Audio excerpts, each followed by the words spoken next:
former British colony South Africa has had mixed reaction to news of the death of 87-year-old former British Prime Minister Margaret Thatcher. Now, some have called Baroness Thatcher the voice of reason during South Africa's anti-apartheid struggle, while others have accused her of being draconian and say they would not be shedding any tears for her. As soon as the news of Margaret Thatcher's death broke, South Africans across the political spectrum took to Twitter and other social media sites in remembrance of her.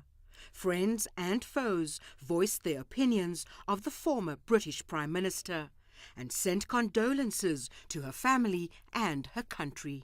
She was a realist, she was conservative, she was pro-business, and she did a lot for Britain in that period.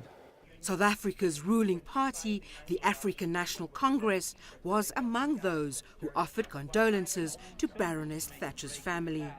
But the ANC says it does not have fond memories of her. She had been strongly opposed to international sanctions against apartheid South Africa, to put pressure on the country to remove apartheid and release Nelson Mandela. Margaret Thatcher also is on record having called Mandela and the ANC terrorists. So that part of history, I think, will follow her to her grave.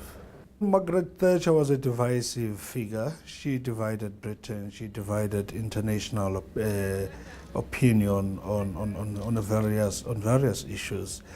And I think her legacy will be met with mixed reaction. There are those who believed in her values, there are those who do not. We don't have fond memories of her.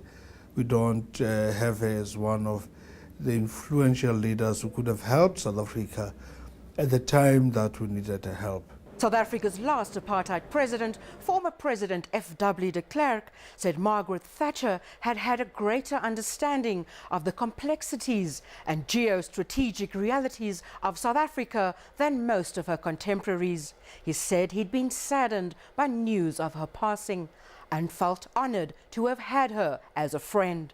And playing on Baroness Thatcher's nickname, the Iron Lady, acclaimed South African cartoonist and political commentator Zapiro said, "Rust in peace, Iron Lady."